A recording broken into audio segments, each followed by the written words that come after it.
Hola, ¿cómo están queridos amigos y amigas? Nueva semana para compartir junto a ustedes, como es costumbre y tradición, a través de los estudios de Omega Medios para todas sus plataformas. El invitado de hoy, como siempre ha sido la tónica, es de aquí, del Valle del Aconcagua. Eh, bueno, vivió muchos años en Santiago, pero hace un par de años él está viviendo acá en los Andes y vamos a hablar de cómo ha sido todo esto de la vida, del trabajo, de la familia y también de las deudas y mucho más. Su nombre, Ángel Maidana Carbacho. Amigo mío, buenas noches. Hola José Luis, ¿cómo estás? Teníamos muchas ganas de conversar contigo porque, si bien es cierto, siempre estamos tocando e invitando gente que está destacando en algún área dentro del Valle de la Concagua. Y con el tema de la pandemia, de tanta cosa que nos ha ido afectando no tan solo a nosotros, sino a tanta gente que está viendo el programa a esta hora, yo quisiera, antes que eso, hablar un poquito de ti, ¿ya? Para que la gente te vaya conociendo un poco. Tú partiste, la vida para ti no ha sido fácil, yo creo que para muchos también detrás de la pantalla.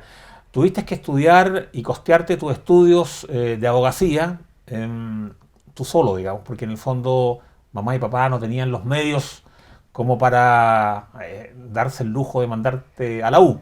Cuéntame un poco cómo Exactamente. fue esto de decidir, bueno, ya, pucha, si no puedo voy a tener que empezar a trabajar nomás y a estudiar de tarde, tarde, noche. Sí, bueno, fueron momentos difíciles. Fue mi juventud, ¿no es cierto? 18 años, 20 años, nosotros no teníamos una mala situación económica, pero vienen esos reveses a veces que los hijos no tienen la culpa, ¿no es cierto?, que sufren los papás, en este caso mi mamá. Y tuve que afrontar el tema de mis estudios solo. Entonces mi mamá no tenía las posibilidades de pagarme los estudios y tuve que decidir salir solo. No podía ir a una universidad estatal porque no podía estudiar y trabajar, porque la universidad estatal normalmente tú estudias de día. Entonces para mí era muy difícil estudiar de día y trabajar de noche, porque obviamente hay que tener un rendimiento. Sí, Me era claro. mucho más fácil trabajar de día y estudiar de noche, porque en ese momento lo más importante era tener los recursos para pagar los estudios, y fue por eso que opté por una universidad privada y trabajaba de día y estudiaba de noche. Como tenía 20 años, la energía sobraban. Me imagino. 20, 21 años, la energía sobraban. Hoy no sé si lo podría hacer, de verdad que 8 de la tarde ya yo me quiero ir a acostar. A Pero guardarte el sobre, me imagino. exactamente, pero fue la mejor inversión que pude hacer en mi vida, estudiar y trabajar y aprovechar mi juventud. De verdad que fui de carretear poco, fui de salir poco porque me enfoqué solamente en los estudios y bueno, a esta altura de mi vida creo que es la mejor decisión que tomé. Qué bueno. Ángel, ¿tú en qué momento, estando ya en la enseñanza media, quizá un poco antes, tú ya te estabas encaminando a la abogacía? ¿Tuviste algún mentor? ¿Tenías a alguien que tú admirabas en esta área? No, no, la verdad que yo fui un niño problema en el colegio. Mm. Desde la básica a la media, siempre fui una persona que me costó adaptarme. Entonces, yo creo que en parte era porque venía de una familia disfuncional, ¿no es cierto? Mi papá se separaron a los 5 años, mi papá era argentino, se fue a Argentina, y después no tuve más contacto con él. Entonces, yo creo que esa rebeldía la expresaba en el colegio, ¿no es cierto? En la básica, después en la media, y nunca me interesaron mucho los estudios. La verdad que sí era autodidacta en cuanto a la lectura. Siempre fui bueno para leer, pero no para estudiar. Entonces me gustaba la Y lectura. qué gatilla, si bien es cierto, diciendo que tú no eras bueno para los estudios, ¿en qué momento tú dices, no, yo tengo que estudiar, po"? Sí, mira, yo tenía una gran capacidad para aprender. Normalmente no estudiaba. Entonces no estudiaba y tenía buenas notas. En realidad, sí, a mis compañeros siempre me decían, oye, no tienes malas notas para no estudiar. Eh, y me acuerdo que cuando tenía como 8 o 10 años en mi casa había una constitución. eh, Porque cuando se dictó la constitución del 80, ¿no es cierto? Normalmente a todas las casas le regalaron un libro grande que decía constitución. Y cuando tenía 8 años lo tomé y me impactó ese libro. Me impactó, de verdad que lo leí, lo vi, lo empecé a hojear. Siempre fui de... eh, Mira, y en vez de leer un libro infantil de cuentos, te fuiste al tiro a la constitución. a la Constitución. Exactamente. Entonces empecé a los 8 años, 8 10 años, me llamó la atención. Mi mamá, en ese tiempo no existía el internet. Entonces mi mamá era mucho de comprar estas enciclopedias. Entonces yo me acuerdo que me comía la enciclopedia de ciencia, de historia, de geografía, pero en el colegio no estudiaba nada. Entonces llegaba a las pruebas, sabía porque yo siempre leía por mi parte, porque mi mamá me estaba comprando ese material, claro. Pero en sala de clase me costaba mucho concentrarme, era muy desordenado. Yo creo que el sistema educativo no estaba preparado para mí. Yo creo que lo que pasa también, tú tenías muchos conocimientos ya, entonces cuando a uno le van a enseñar algo que ya lo sabe, y uno dice, oh, qué lata, esta cuestión yo ya la sé, y se la está explicando con pera y manzana, y esto yo ya lo manejo. Entonces, claro, uno ya como se desconecta y empieza a generar desorden, a hacer otras cosas. Claro. Y siempre me gustaron las humanidades. Siempre me gustó historia, filosofía. Yo creo que empezó como a los 8 o 10 años, más o menos el bichito de la lectura. Hubo un tiempo que me gustó mucho la biología también. Entonces estudiaba estas enciclopedias que mi mamá me compraba. Y ya cuando salí del colegio, ahí fue donde tenía que hacer el servicio militar. Entonces fue casi por... Y eso era como, antiguamente era como obligación. No, eso era obligación. Entonces yo dije, no quiero hacer el servicio militar. Entonces no estoy preparado todavía para entrar a la universidad porque no venía con buenas notas de la enseñanza media. Dije, ya voy a entrar a estudiar técnico jurídico. Entonces, solamente para sacarme el servicio militar, entré a estudiar técnico jurídico, estudié los 2 años, me fue súper bien y después dije, no me voy a titular de técnico jurídico, voy a entrar a estudiar Derecho. Entonces en mi casa todo, pero ¿cómo? Si estudiaste, ¿por qué no te titulas? No, voy a estudiar Derecho. Entonces ahí fue donde entré a estudiar Derecho y empezó esta relación, por así decirlo. Entonces empezó desde niño, después estudié técnico jurídico, casi por descarte, porque mis profesores en la universidad siempre dicen que el abogado lo único que sabe es leer, entonces por descarte elegí la carrera de técnico jurídico y después Derecho. Pero ahí fue donde me encontré con la dificultad, porque mientras estudié técnico jurídico, mi familia tenía para solventar mis estudios y no tenía ningún problema. Cuando termino de estudiar, se produce este quiebre económico, esta quiebra, ¿no es cierto? Ajá. Y ahí es donde yo digo, chuta, no puedo estudiar, no tengo recursos. Y decido irme a Santiago. Entonces digo, tenía mi hermana que vivía en Santiago, decido irme a vivir a Santiago. Entonces digo, bueno, voy a trabajar de día, voy a vivir con mi hermana, ella obviamente me ofreció irme a vivir con ella, y de día trabajaba y de noche estudiaba. Y ahí empezó todo ese proceso que duró 6 años aproximadamente. 6 años. Oye, pero por ahí, por el 5.º año, la vida también te cambia. Sí. Fuiste papá a temprana edad. Sí. Entonces eso era algo que no estaba quizás dentro de los planes, de los proyectos.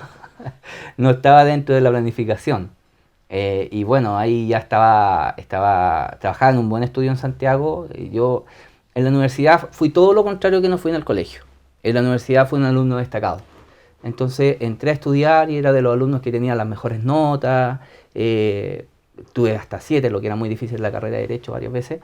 Entonces un día en 3.º o 4.º año el profesor de Derecho Procesal me recomienda un estudio jurídico en Santiago, muy importante. Y ahí entro a estudiar, o sea, entro a trabajar. Mira, 4.º año más o menos, 4.º año, aprendí mucho. Y en el 5.º año, bueno, cuando todavía estaba por egresar y trabajaba en ese estudio, entonces trabajaba de día con ellos, estudiaba de noche y bueno, recibo la noticia de que voy a ser papá. Hoy en día tienes 4 hijos. Hoy tengo 4. 2 que nacieron en Santiago y 2 que nacieron aquí en los Andes. Exactamente. Sí, tengo, bueno, Elías, que tiene 11. Nómbralo a todos, por favor, están viendo. Sí, ¿Ah? obvio. Aprovechale un saludo, ahí está sí, la cámara. Un saludo a mis hijos amados, que son mi vida. Elías, que tiene 11. Después viene María Paz, que tiene 8. Ellos nacieron en Santiago, porque yo viví 12 años en Santiago. Uh-huh. Y 2 andinos, que es Matías, que tiene 5 años. Y Mía Catalina, que tiene 3. Ángel, está todo muy interesante, pero tenemos que ir con nuestros sponsors. Comercial Automotriz Independencia, está apareciendo la página en pantalla, también puedes encontrar ahí su número y agendar su hora de taller. En tiempos de pandemia sigue atendiendo para ustedes. Ópticas San Felipe en esta oportunidad nos muestra un lente óptico de varón, pero también aprovechamos de recordarle que está atendiendo en horario continuado de 9:30 a 6:30 de la tarde. Además, hace entrega a domicilios. Casani nos presenta su página web ani.cl, ahí podrás encontrar de todo. Y recuerda, las compras que tú hagas se entregan los martes y los jueves dentro del Valle de la Aconcagua sin costo adicional. Clínica Odontológica Borgel y Toledo sigue atendiendo para ustedes con todas las medidas sanitarias para que tú vayas con mucha confianza. Lomo House y su receta tradicional siguen atendiendo para ustedes. Los pedidos se retiran en el local y también a través de los pedidos ya. Zachary Los Andes en esta oportunidad nos muestra el Good Gear de Carolina Herrera, que nos deja diferentes acordes. Perfume perfecto para ser usado para la noche. Recuerda, Zachary se fija en ti. Ángel, volvemos contigo. Oye, cuando tú ves a tus 4 hijos revoloteando y tú te entras a comparar, por ejemplo, estos cabros que no leen, estos cabros que no estudian, puro internet, o puro juego, o puro teléfono, o los tenéis más o menos controlados. Mira, yo debo decir que soy un afortunado con mis hijos, porque para mí el centro de la vida del ser humano es la familia. Entonces, yo normalmente llego a las 6, 7 de la tarde a la casa, el teléfono no lo contesto. Ya me di cuenta. Ya te di cuenta, no lo contesto porque me absorbe mi hijo y también es el tiempo de ellos, ¿me entiendes? Entonces, nosotros invertimos mucho con mi esposa en estudios de ellos, no así tanto, no sé, en un colegio, sino que en tiempo de estudio. Entonces, nos preocupamos que todos los días estudien 1 hora. Oye, pero sácame una duda, ¿tus niños van a colegios tradicionales? Ellos, ¿O estudian en casa solamente? No, ellos estudian en el colegio. Ahora por la pandemia obviamente se conectan, pero aparte ellos por regla tienen todos los días 1 hora de estudio. Entonces el mayor estudia de 3 a 4, descansa, y la chica que tiene 8 años, a los más pequeños todavía no los medimos en este sistema, y la de 8 años entra de 4 a 5 a estudiar aparte del colegio. Porque ya hay un hábito. Sí, ellos se conectan a sus clases como todos los niños, y en la tarde aparte estudian 1 hora. Entonces eso yo digo que es la mejor inversión que hemos hecho con la mamá, porque los ha motivado ellos por el amor al saber. Entonces mi hijo es muy autodidacta, tiene 11 años, sabe editar, le gustan mucho las comunicaciones. Mira qué bien. Hace cómics, hace videojuegos. Entonces, un genio, ahí está. De verdad que le gusta. En potencia. Claro, un genio en potencia. Entonces le gusta mucho todo el mundo del saber. Y la más chica, la de 8, puro 7 en el colegio. Entonces, de verdad que son buenos hijos. No he tenido ese problema que tienen otros padres, que dicen, oye, este niño no estudia, qué bueno. o le cuesta. De verdad que desde pequeños los tomamos, y con mi esposa nos pusimos la meta de que ellos debían estudiar todos los días 1 hora, después del colegio. Y desde que ellos entran a primero básico, entran con esa metodología. Entonces después no cuesta a fin de año, después no cuesta para las pruebas, nunca andamos corriendo estresados, porque los niños todos los días estudian. Entonces eso nos alivia bastante. Está el hábito hecho ahí, está presente. Está el hábito, exactamente.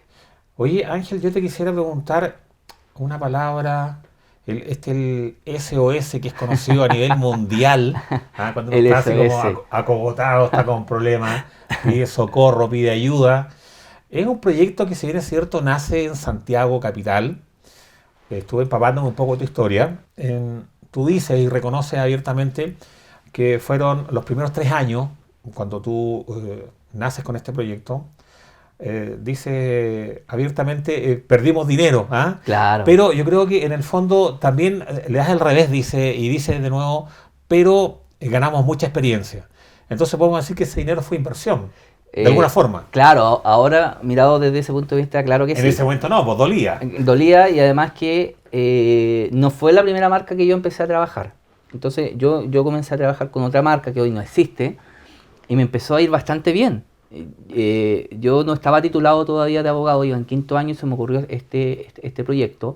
Y para ser alguien que todavía no se titulaba, que obviamente ya había egresado, estaba en el proceso de titulación, me empezó a ir bastante bien.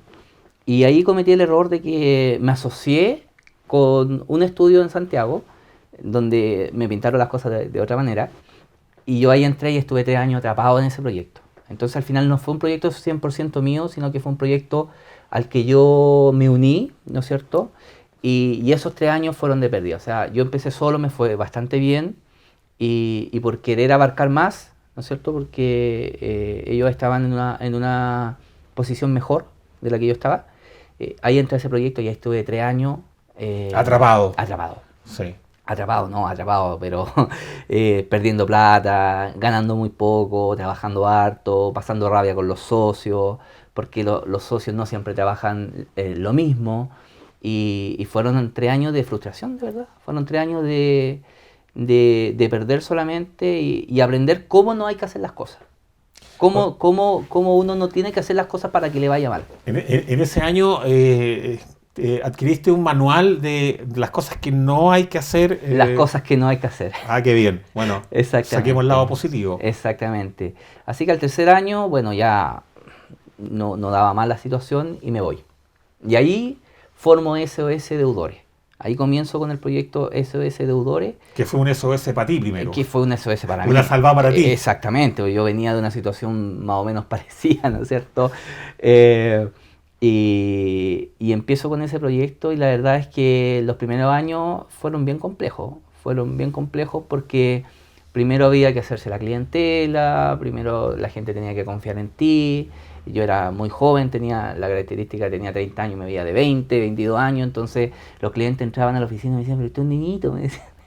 ¿Y dónde está el abogado? Claro, yo soy el abogado, entonces ahora claro, los años han pasado, ya no, ya me ayuda la apariencia ahora, pero a los 30 años, 28 años me veía como un cabro chico, entonces me costaba que los clientes confiaran en mí. Ahora, me escuchaban e inmediatamente confiaban, entonces, pero la primera apariencia siempre era como, oye, usted tan niñito, ¿qué es? Me imagino. También, en cierto modo, tú hablas de que tu eje principal en la vida es la familia, ¿cierto? Yo creo que Claro. tu esposa también ha sido un gran apoyo, un gran pilar en esta aventura. Sí, por supuesto. Ella es la encargada, la gerente de recaudación y recursos humanos en la empresa. Entonces, ella es la que me ordena. Porque, Ya me imagino. claro, nosotros los abogados a veces somos un poco dispersos, entonces nos preocupa lo jurídico, pero cuando tú tienes un emprendimiento, lo jurídico ya no es lo único importante, porque también existe el recurso humano, existe la atención al cliente, hay abogados que fallan mucho en lo que es la sensibilidad con el cliente, entonces esa parte me la ha ido dando ella, de decirme, oye, el cliente no solamente está feliz porque le responde jurídicamente, sino también para que aterrice el concepto y te entienda lo que le estás diciendo. Entonces yo me he caracterizado porque normalmente no hablo como abogado, porque trato de hablar en el lenguaje que la gente puede entender. Porque una de las debilidades que notamos en la profesión es que la gente no entiende cuando el abogado le explica Mucho algo. tecnicismo. No, demasiado Sí, claro. tecnicismo, exactamente. Eso me ha valido crítica de los colegas también que no entienden. Entonces, tenemos videos a veces explicativos en redes sociales, distintas intervenciones. Entonces, los colegas dicen, oye, pero no usaste bien el término. Y yo siempre respondo a los colegas que yo no estoy trabajando para ustedes, yo estoy trabajando para las personas y me interesa que ellos me entiendan, no ustedes. Porque obviamente, buen punto. Claro, Sí. porque obviamente si hablo en términos técnicos, ustedes me van a entender, pero a mí me interesa llegar a las personas, que la gente entienda cuál es la solución que le estoy proponiendo. Entonces mi lenguaje podríamos decir que es supralegal, por así decirlo. No cumple con los estándares jurídicos porque me interesa que la gente entienda lo que estoy explicando. Me imagino que hay mucha gente. Y en eso me ayudó mi esposa. Qué bueno, qué bueno. Hay mucha gente, me imagino hoy en día, hoy más que nunca, personas que están endeudadas, que no saben cómo salir, cómo zafar, cómo tirar arriba su negocio, cómo poder pagar las deudas, aún teniendo las ganas y las inquietudes, pero no teniendo los recursos. Me imagino que el campo ha crecido un poco más, entonces tu negocio se ha visto más potenciado, o también esta pandemia te afecta directamente. No necesariamente. Todos me dicen lo mismo. Mis amigos, mis familiares me dicen, oye, te debe estar yendo muy bien. Y yo le digo, no, porque para que funcionen los servicios en general, para que funcione la economía, tiene que haber un nivel de perspectiva. Entonces, cuando ningún actor tiene perspectiva sobre el futuro, la verdad es que hay incertidumbre. Entonces, cuando hay incertidumbre, la gente no se atreve a comprarse un auto, a contratar a un abogado, a ir al dentista, a hacerse una operación. Entonces, este tiempo de pandemia también, muchas personas y muchas empresas lo están aguantando como pueden. Algunos no han tomado ni siquiera servicios legales porque no tienen expectativas siquiera de que le van a poder pagar a los abogados. Entonces, nosotros también nos hemos visto golpeados en ese sentido Mermados. por la pandemia, porque nosotros dependemos, y tú y la gente que nos está mirando en la casa, todos dependemos de estabilidad. Entonces, cuando no hay estabilidad, cuando no hay lo que te decía, una perspectiva de futuro, la verdad que la economía se viene abajo y todos nos vemos afectados. Entonces, obviamente han aumentado últimamente las empresas, sí. Lo que sí ha aumentado mucho son las pymes pidiendo nuestros servicios. Pero las personas naturales se han mantenido o incluso han decrecido un poco porque la persona natural se ha visto favorecida por los retiros del 10%. Entonces, de esa manera han ido manteniéndose este último año. Porque, no así las pymes. No, porque una pyme con un 10% no tiene cómo. Sí, un chiste. No tiene cómo. Entonces, los créditos FOGAPE que ha entregado el Estado, los famosos créditos COVID, olvídate, son... que es como para seguir endeudándose aún más. Sí, es un círculo vicioso. Es como un parche para hoy y angustia para mañana. Exactamente. Además que los bancos también no han cumplido con lo que ha dicho el Estado. Uno lee la ley del COVID y dice que las empresas van a recibir hasta 3 meses de venta. Y eso es una falsedad, porque las personas van al banco y el banco les presta 15 días de venta. Entonces las pymes están ahogadas. Entonces hemos visto los últimos meses cómo han ido aumentando la cantidad de personas naturales, pero que tienen empresas. Entonces se han ido declarando en quiebra personas naturales con emprendimiento, con pymes, etcétera. Interesante. Sí. Ángel, y yo creo que viene una cascada de ese tema bastante caótico. Wow. Porque creo que ya se les terminó el tiempo a las pymes. Las pymes no tienen por dónde. Entonces, a menos que haya una especie de plan Marshall, ¿no es cierto? Un plan que salve a la economía y a las pymes, nosotros vamos a tener una situación caótica en los próximos meses o años. Wow. Ángel, de esto y más, ¿te parece que sigamos hablando al regreso a la pausa? Perfecto. Bien, usted sigue a nuestra compañía, que vamos y regresamos.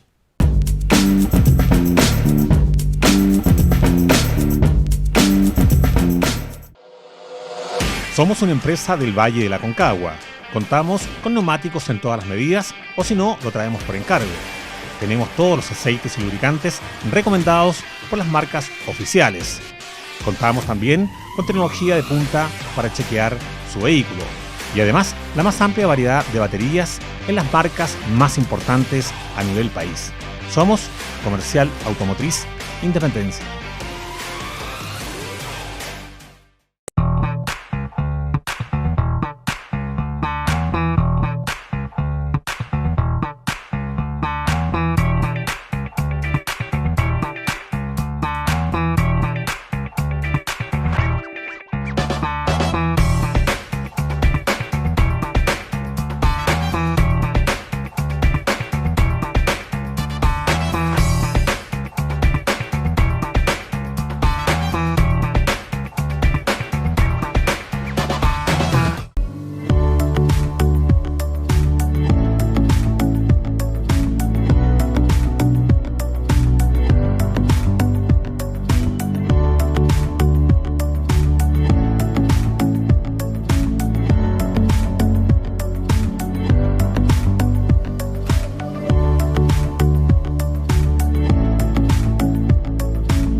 Bien, ya estamos de regreso en este segundo bloque y Ángel nos está esperando para respondernos muchas inquietudes también y entregarnos algunos tips que son muy necesarios en este tiempo de pandemia.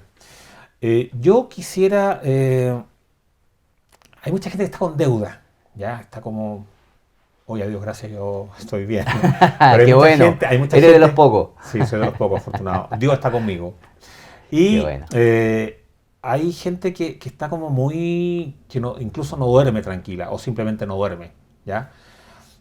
¿Qué se puede hacer con esas personas que ya están como derechamente, por ejemplo, con su pyme, están a ras de piso?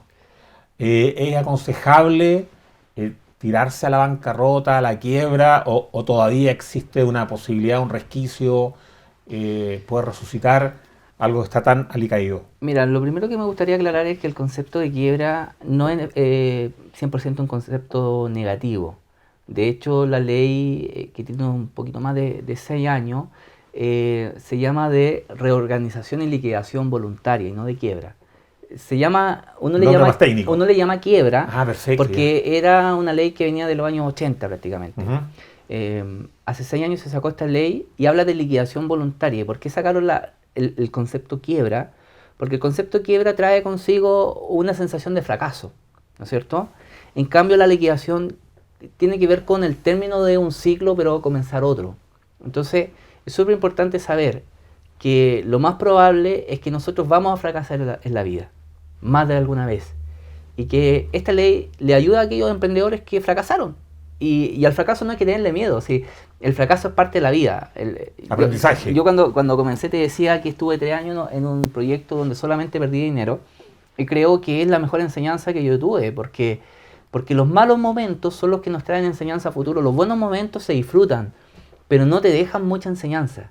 Entonces, el que haya personas hoy con deuda, pensando en declararse en quiebra, también es una opción de volver a empezar. Porque este procedimiento, José Luis, llamado de liquidación voluntaria, Ujú. te permite terminar con tu empresa, pero cuando terminas con ese proceso, a ti te declaran financieramente rehabilitado. Entonces la ley incluso termina como si hubieses estado enfermo, como si las deudas fuesen una enfermedad, y después de todo este proceso, el Estado te dice, ya señor, usted está sano, usted ya no tiene deuda y puede comenzar desde cero.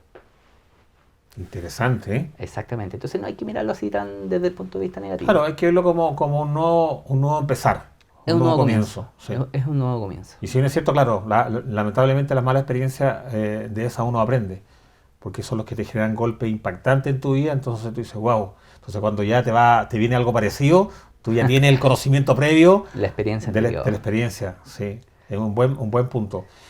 Tú me dijiste en el primer bloque que habían personas eh, que estaban, personas naturales que estaban haciendo pequeñas pymes hoy en día. Claro.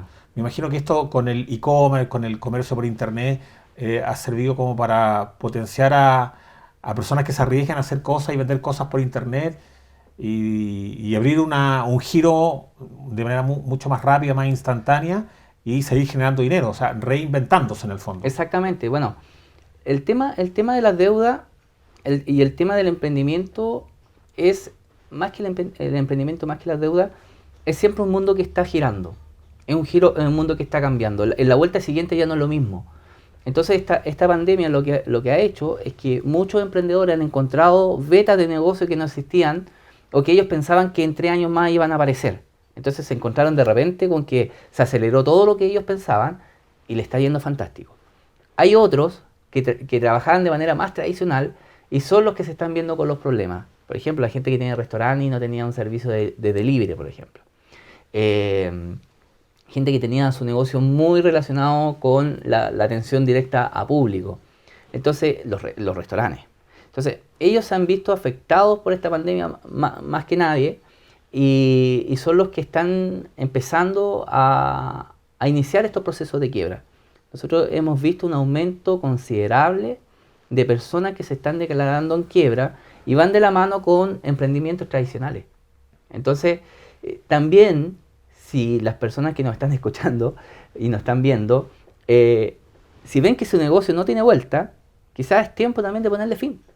Entonces decir, ya, ¿sabes qué? Esta forma de hacer negocio ya no corre. Uh-huh. Ya no corre. Arrastro 50 millones de pesos en deuda, arrastro un sistema que era pesadísimo, que ya no lo puedo soportar. Entonces estás viendo nuevas oportunidades. El problema para muchos emprendedores, José Luis, que ven nuevas oportunidades, pero se aferran al pasado. Entonces se aferran a la forma de operar que tenían. Se aferran porque tenían 10 trabajadores, y por favor los trabajadores no lo tomen a mal, pero hoy necesitan 3, porque cambió el vuelco del negocio. Claro. Entonces es importante que un emprendedor hoy día haga un acto de sinceridad consigo mismo y diga, ok, ¿sabes qué? Esto hay que ponerle un punto final a este emprendimiento. Pero yo como persona sigo viviendo y obviamente comienzo de nuevo. Lo otro que también quisiera que me hablaras, porque si bien es cierto, hay personas que están con causas en trámite, en desarrollo, y de los logros que has hecho tú como empresario, como un hombre visionario, es de poder sacar, y creo que este es el primer estudio jurídico en Chile, tengo entendido que, y esto por favor escuchen bien, el De primer los Andes. estudio, y está en los Andes, y es de acá del Valle de la Concagua, primer estudio jurídico que tiene la posibilidad de que usted pueda ver sus causas en línea, con una aplicación. Háblame un poco aquello, porque yo creo que hay mucha gente que le va a interesar esto. Igualmente vamos a estar colocando el teléfono de él en las redes sociales para que después lo ubiquen. Sí, bueno, aquí tengo mi teléfono. Ujú. Nuestro concepto es que la gente tenga el abogado en el bolsillo. Eso es lo que queremos. Hoy O sea, que suena frío. ¿Ah? sí, Tengo el abogado en el bolsillo. sí, pero ¿sabes lo que pasa? Que nosotros detectamos un grave problema, Ajá. José Luis, con la gente y el abogado. Y es que la gente nunca encuentra a su abogado. Nunca le contesta el teléfono, el abogado siempre está en tribunales, le contesta a la secretaria. Entonces nosotros buscamos un sistema donde pudiéramos acercar a las personas con el servicio que estaban contratando. Y ahí es donde nace el concepto Red SOS, que es, como tú señalabas, una aplicación que es la primera en Chile, no hay otra hasta el momento, donde el cliente puede ver en vivo sus causas. Es decir, puede ver ahora, en este momento, en qué está su proceso judicial. La aplicación también tiene un botón de hablar con mi abogado, o sea, nuestro cliente puede bajar la aplicación, ver sus causas, y si tiene alguna duda, pincha el botón de hablar con mi abogado y va a estar hablando con nuestro equipo de abogados que le va a estar informando cualquier duda que tenga. Qué interesante. Entonces hemos querido simplificar para las personas que tengan un abogado. Nosotros preparamos mucho a nuestros abogados para que no usen lenguaje jurídico, sino que usen un lenguaje cercano a las personas y un lenguaje que ellos puedan entender. Entonces a través de la aplicación nosotros explicamos, no en términos jurídicos, porque sabemos que la gente no nos va a entender. Claro. Entonces lo jurídico nosotros lo reinterpretamos para que la gente lo pueda obviamente saber de qué se trata. Y además cuando hablamos con ellos no le hablamos en términos jurídicos, le hablamos en términos que la gente pueda entender. Entonces la aplicación te da la opción de ver tu causa y de hablar con tu abogado en cualquier momento. Y incluso la aplicación tiene un sistema de mensajería interno. Entonces tú tienes 3 o 4 opciones. Tienes opción de WhatsApp, tienes opción de mensajería interna por la aplicación, correo electrónico, y todo queda enlazado con tu aplicación. O sea, tienes todo en tu mano. Interesante. Sí. Así que a tenerlo en cuenta para quienes están hoy en día con algunas causas pendientes, están haciendo algunos trámites y necesitan derechamente de un abogado o de un estudio acá en los Andes, ya lo saben. Así que dirigirse con nuestro amigo Ángel Maidana. Ángel, yo te quisiera preguntar también, ¿cómo ves tú esta pandemia, primero como ciudadano y segundo como abogado? ¿Cómo ves que se vienen estos tiempos? ¿Ah? En la Biblia dice que ya no vienen tiempos mejores, vienen tiempos peores. Sí. Entonces, Sí, bueno, una es la mirada cristiana, ¿no es cierto? Sí.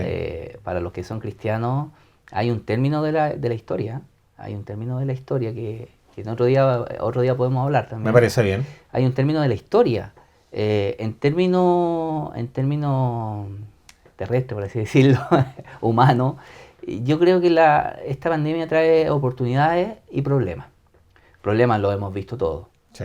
Oportunidades porque el mundo se está desarrollando de otra manera. Entonces, personas que antes no estaban en igualdad de condiciones con grandes empresas hoy lo pueden hacer. Por ejemplo, las redes sociales, tú puedes competir con cualquiera si tienes creatividad. Entonces, desde mi punto de vista, la pandemia trae muchas oportunidades y la gente la tiene que aprovechar. Si viéramos todo negativo, ¿no es cierto? No Sí. vivimos todo. Pero yo creo que hoy todo va de la mano de la tecnología. Yo soy un crítico del sistema educacional porque yo mismo fui un estudiante que le costó mucho adaptarse. Me costó adaptarme porque era muy inquieto. Y porque me di cuenta cuando salí del colegio que lo que me habían enseñado no me servía. Así de sencillo, muy poco me servía. Bueno, hay muchas cosas que realmente no sirven. Ahí Sí, uno se da cuenta que en la muchas vida. cosas. Hoy Hoy es terrible porque más encima ha entrado la ideología a los colegios. O sea, en mi tiempo había influencia política. Hoy en día la ideología de verdad que creen que con la ideología todo se resuelve. Entonces al final a los niños no les enseñan herramientas para futuro. Yo a un alumno desde primero o cuarto medio le estaría enseñando marketing, cómo hacer páginas web, cómo hacer desarrollo, cosas que le sirvan a él para el futuro. En el día a día. Exactamente. Entonces, hoy estamos en una sociedad que tiene mucha conciencia de sus derechos, mucha, pero poca de sus obligaciones. Entonces, como yo le digo siempre a mi hijo, nada es gratis en la vida, porque alguien lo tiene que pagar. Entonces, tenemos un sistema educacional que nos está exigiendo todo gratis, pero alguien lo tiene que pagar. Ángel, está todo muy interesante, pero tenemos que ir con nuestros sponsors. Comercial Automotriz Independencia está apareciendo la página en pantalla. También puedes encontrar ahí su número y agendar su hora de taller. En tiempos de pandemia sigue atendiendo para ustedes. Ópticas San Felipe en esta oportunidad nos muestra un lente óptico de varón, pero también aprovechamos de recordarle que está atendiendo en horario continuado de 9:30 a 6:30 de la tarde. Además, hace entrega a domicilios. Casani nos presenta su página web ani.cl, ahí podrás encontrar de todo. Y recuerda, las compras que tú hagas se entregan los martes y los jueves dentro del Valle de la Aconcagua sin costo adicional. Clínica Odontológica Borgel y Toledo sigue atendiendo para ustedes con todas las medidas sanitarias para que tú vayas con mucha confianza. Lomo House y su receta tradicional siguen atendiendo para ustedes. Los pedidos se retiran en el local y también a través de los pedidos ya. Sachari Los Andes en esta oportunidad nos muestra el Goodyear de Carolina Herrera, que nos deja diferentes acordes. Perfume perfecto para ser usado para la noche. Recuerda, Sachari se fija en ti. Ángel, volvemos contigo. Ángel, yo te quisiera preguntar con el tema, nombraste por ahí, bueno, la política y todo lo demás, la ideología política. Muchos de los políticos hoy en día tienen un común denominador contigo, son abogados. Mi pregunta es, ¿te ha tincado a ti de repente entrar a la política o la ves tú siempre desde afuera nomás? ¿O tomas palco? ¿O sí te gustaría...? A mí me encanta lo que hago. Me gusta lo que hago, vibro con esto. Uh-huh. Y creo que si algún día hay un coqueteo con la política, tiene que ser porque tengo una convicción. Yo siempre he dicho, la política no debería ser para hacerse rico, no debería ser para aumentar tu posición social. Creo que un político debería entrar con la cuenta corriente tal como entró, ¿no es cierto? Si gana un poquito más es por un ahorro, pero para mí la política sería un tema de servicio, ¿me entiendes? Servicio público. Sí, mira, mucha gente ha escuchado mi historia. Cuando estábamos en la universidad, muchos de mis compañeros decían, mira, si no tienes un buen contacto, no vas a llegar a ningún lado. Entonces tienes que buscarte un abogado de renombre, que crezca a su sombra. Y yo siempre he ido un poquito contra la corriente en realidad, porque yo les decía, no, yo no necesito de nadie. Yo no necesito a alguien que me impulse. Yo voy a trabajar solo para llegar donde quiero llegar. Entonces sería la forma como yo afrontaría un tema político. O sea, yo creo que se puede ser honesto en la vida. Entonces yo creo que uno puede andar por la calle tranquilo sin deberle un peso a nadie. Y esa sería mi mirada. Y creo que no tendría lugar.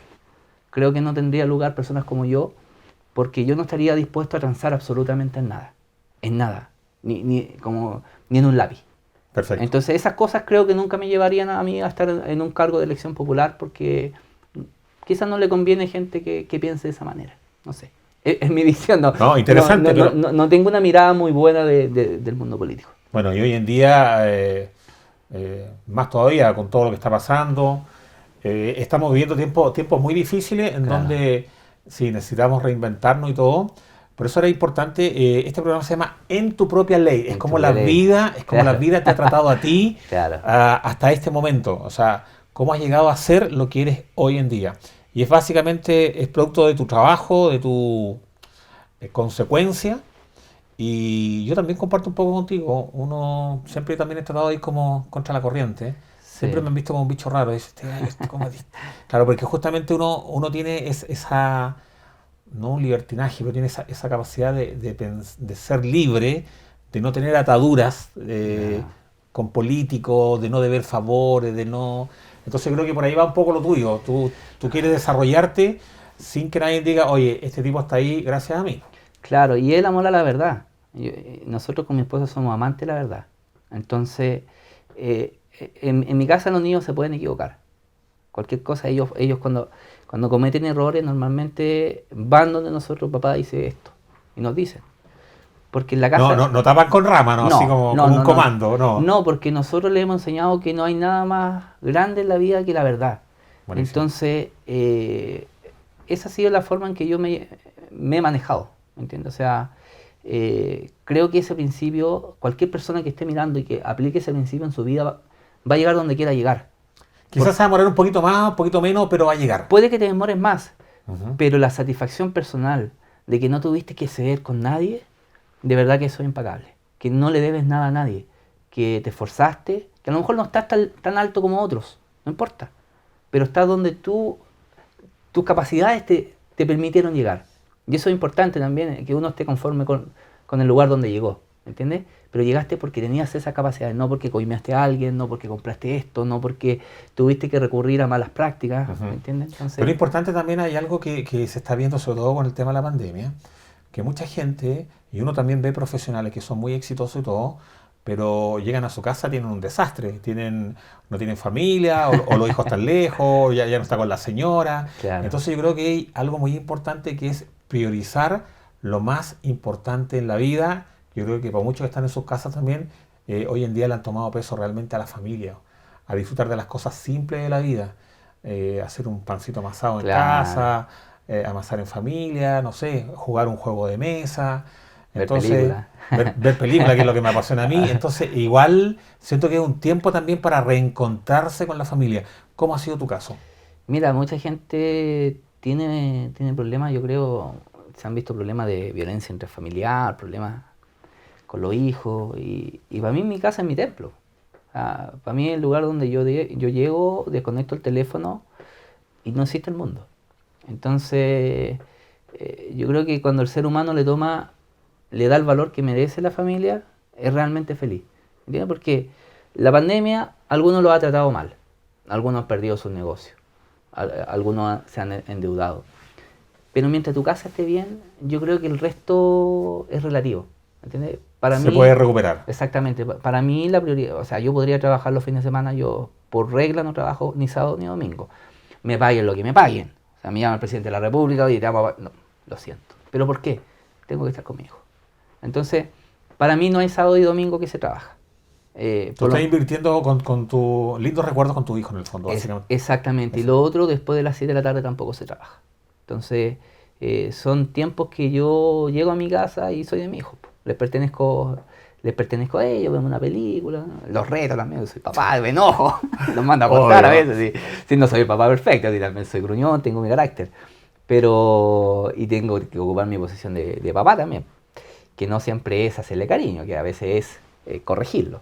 Pero corregirlos con cariño. Exactamente. Sí. Entonces, como te digo, no, para mí la familia es el centro de la vida del ser humano.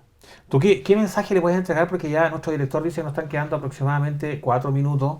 ¿Qué mensaje tú le entregarías a tanta gente que está con dificultad, que tiene problemas?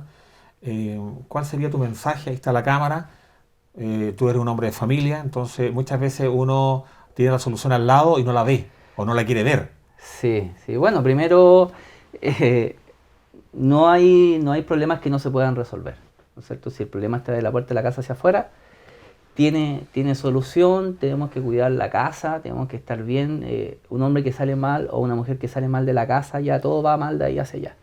Entonces, es cuidar la familia. Si tienen deuda, también es importante que nosotros le pongamos un término a esta situación. Nosotros como SOS Deudores también les podemos ayudar. La consulta es gratuita, José Luis. Importante también, eso, que también se lo la diga. consulta es gratuita, nos pueden consultar aquí en el Valle de la Concagua. Y eso, 9 de cada 10 deudores tienen solución. Eso es súper importante porque la gente a veces se ve en un pozo oscuro donde no puede salir por las deudas, y nosotros hemos detectado que prácticamente un 90% de las personas tienen salida a sus deudas. Así que los invitamos a que puedan ver el vaso medio lleno y sí, no medio vacío. Lo otro que te quería preguntar, Ángel, que me sigue dando vuelta, en Santiago, habiendo tantos buffets, tanto tanta cartera de clientes, por decirlo así, tanta gente con problemas, más que acá en el Valle de la Concagua, ¿por qué te devolviste a los Andes? ¿Por qué el Valle de la Concagua y no un capitalino más? Porque la tierra tira. Yo soy andino de nacimiento. Mi mamá es andina de nacimiento. Mis abuelos también son de acá, de la zona, por el lado de los Carbachos. Entonces, tengo un arraigo acá. Tengo un arraigo, me acuerdo de mi niñez, ¿no es cierto? En la zona de San Vicente, que tenía mis tíos ahí con campo, la zona del Sauce, San Esteban. Recorrí todo este valle en mi niñez y quería volver. Quería volver, bueno, debo decir que lamentablemente no era lo que yo conocí cuando era niño. Esto era un valle hermoso donde había agua por todas partes. Todo tiempo pasado era mejor. Ay, Dios por mío, ahí. no, es que yo me acuerdo que a nosotros nos gustaba mucho pescar. Entonces tú donde ibas, pescabas, habían riachuelos, estero y agua por todas partes. Ahí no se bañaba por ahí. No sé si te acuerdas que aquí en los Andes venían a hacer kayak en invierno. Sí, sí. Llegaban tipos de Francia, de toda la otros. ¿Te razón, acuerdas que sí. llegaban de Europa a hacer Sí. kayak? Y uno los veía, ¿no es cierto?, haciendo kayak acá en el río Concagua. En el río Concagua. Entonces mis recuerdos de niño también a veces son un poco nostálgicos, contrastan con el momento en que volví, porque ya no vi el mismo valle que conocí. Claro, geográficamente ha cambiado. Geográficamente ha cambiado mucho, exactamente. Pero bueno, volví porque me llamaba la tierra, tengo familiares acá, quería que mis hijos tuvieran otra crianza, no los quería criado en Santiago. El ritmo de vida es distinto, ya Sí, cambia todo. sí, lo otro, la tierra, amo la tierra, me gusta El campo, el contacto, el olor a tierra mojada. El olor a tierra, ¿no es Sí. cierto? Me encanta que mis hijos jueguen con tierra. Y en Santiago era bien difícil eso. Entonces les quise dar un poquito más de la vida que yo tuve cuando niño, y ese contacto con lo cotidiano, con lo sencillo en realidad. Bien. Bueno, se dice que de las cosas sencillas se hacen grandes experiencias, muchas veces de Sí. detalles muy pequeños. Uno finalmente después tiene, cuando ya es grande, tiene recuerdos que lo atesora de manera increíble y fueron simplemente detalles que Exactamente. para un niño pueden significar mucho. Claro, lo sencillo yo creo que no tiene punto de comparación. Además que lo sencillo te hace grande. Sí, La sencillez te hace grande. sí. Oye, con esta última reflexión vamos ya despidiendo este programa. Ángel, creo que ha sido una noche muy interesante. Tenía muchas ganas de conversar contigo. Espero que no sea la última. Esperemos que no sea la última. Sí, y a ustedes sigan en nuestra compañía. El compromiso de volver como siempre la próxima semana con un nuevo e interesante invitado, como lo fue en esta oportunidad nuestro querido amigo Ángel Maidana. Así que ahora la despedida, amigo mío, te invito a que terminemos con la cámara central. ¿Te parece? Sí. Chao, chao, que estén bien. Chao, Nos vemos. gracias. Hasta la próxima.